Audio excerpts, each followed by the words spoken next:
ഈ ഒരു കാര്യം എനേബിൾ ആയതുകൊണ്ടാണ് നിങ്ങളുടെ മൊബൈൽ ഫോണിലെ ഡാറ്റകൾ ചോരാനുള്ള കാരണം നിങ്ങൾ തന്നെയാണ് എല്ലാ പെർമിഷനും അലോ ചെയ്ത് കൊടുക്കുന്നത്.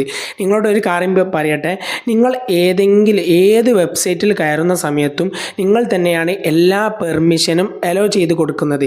അങ്ങനെ അലോ ചെയ്ത് കൊടുക്കുന്ന സമയത്താണ് ആ ഒരു നിയന്ത്രിക്കുന്ന വ്യക്തികൾക്ക് നിങ്ങളുടെ ഡാറ്റ അവർക്ക് സിമ്പിളായിട്ട് കൈമാറാനുള്ള ഒരു ട്രിക്ക്, അതായത് ഒരു കാര്യമാണ് നമ്മളെല്ലാവരും പെർമിഷൻ എല്ലാം അലോ ചെയ്ത് കൊടുക്കുന്നത്.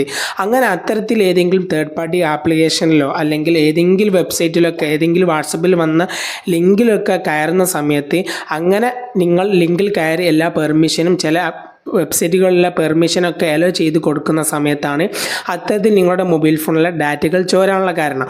അപ്പോൾ ആ ഒരു കാര്യങ്ങളൊക്കെ എങ്ങനെ റിമൂവ് ചെയ്യാം എന്നതാണ് ഇന്നത്തെ വീഡിയോ. നേരെ വീഡിയോയിലേക്ക് പോകാം. അതിനായിട്ട് ചെയ്യേണ്ടത് നിങ്ങളുടെ ഗൂഗിൾ ക്രോം ആപ്ലിക്കേഷൻ ഓപ്പൺ ആക്കി കഴിയുന്ന സമയത്ത് നിങ്ങൾക്ക് അവിടെ 3 ഡോട്ട് കാണാൻ സാധിക്കും. ആ 3 ഡോട്ടിലൊന്ന് ക്ലിക്ക് ചെയ്യാം. എന്നിട്ട് ഇവിടെ സെറ്റിങ്സ് കാണാൻ സാധിക്കും. ഈ സെറ്റിങ്സിലൊന്ന് ക്ലിക്ക് ചെയ്യുന്ന സമയത്ത് താഴേക്ക് ഒന്ന് സ്ക്രോൾ ചെയ്യാം. അങ്ങനെ സ്ക്രോൾ ചെയ്യുന്ന സമയത്ത് ഇവിടെ കാണാൻ സാധിക്കും സൈറ്റ് സെറ്റിങ്സ്. ഇതിലൊന്ന് ക്ലിക്ക് ചെയ്യാം. അങ്ങനെ ക്ലിക്ക് ചെയ്യുന്ന സമയത്ത് താഴേക്ക് വീണ്ടും സ്ക്രോൾ ചെയ്യുക. അങ്ങനെ ചെയ്യുന്ന സമയത്ത് ഇവിടെ കൃത്യമായിട്ട് കാണാൻ സാധിക്കും ഓട്ടോമാറ്റിക് ഡൗൺലോഡ്സ് പറഞ്ഞ ഓപ്ഷൻ. ഇവിടെ ക്ലിക്ക് ചെയ്യുന്ന സമയത്ത് നേരത്തെ നിങ്ങൾക്ക് കാണിച്ചു തന്നതുപോലെ നിങ്ങളുടെ മൊബൈൽ ഫോണിൽ ഒന്നെങ്കിൽ ഈ ഒരു ഹോം പേജ് ഇതുപോലെയായിരിക്കും ഉണ്ടാകുക, അല്ലെങ്കിൽ ഓട്ടോമാറ്റിക് ഡൗൺലോഡ് എന്ന് പറഞ്ഞ ഓപ്ഷൻ അവിടെ എനേബിൾ ആയിരിക്കും. അങ്ങനെ എനേബിൾ ആകുന്ന എന്തെങ്കിലും ഓപ്ഷൻ ഉണ്ടെങ്കിൽ നിങ്ങൾ ഓട്ടോമാറ്റിക് ഡൗൺലോഡ്സ് എന്ന് പറഞ്ഞ ഓപ്ഷനിൽ നിങ്ങൾ ഡിസേബിൾ ആക്കുക. ഇനി നിങ്ങൾക്ക് ഇത്തരത്തിൽ ഏതെങ്കിലും ഉണ്ടെങ്കിൽ നിങ്ങളിവിടെ ഈ ഒരു രണ്ടാമത് എന്നതിൽ ക്ലിക്ക് ചെയ്തിട്ട് നിങ്ങൾ സേഫ് ആക്കി വെക്കുക.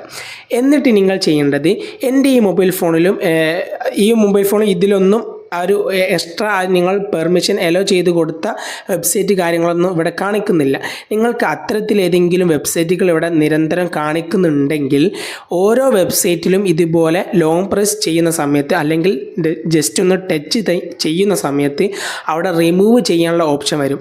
അങ്ങനെ ഉണ്ടെങ്കിൽ നിങ്ങൾ റിമൂവ് ചെയ്ത് വെച്ചാൽ ആ ഒരു വെബ്സൈറ്റിൽ നിന്നുമുള്ള ആ ഡാറ്റകൾ ചോരാനുള്ള പെർമിഷനൊക്കെ നമ്മൾ അലോ ചെയ്തതൊക്കെ മൊത്തത്തിൽ നമ്മൾ ഒന്ന് ഡിസേബിൾ ചെയ്യുന്നതാണ് ആ ഒരു കാര്യങ്ങൾ ചെയ്യുന്നത്. അതുകൊണ്ട് തന്നെ എല്ലാ കാര്യങ്ങളും വെബ്സൈറ്റുകളൊക്കെ കയറിയിട്ട് നിങ്ങൾ ടച്ച് ചെയ്തിട്ട് റിമൂവ് ചെയ്ത് കൊടുക്കുക.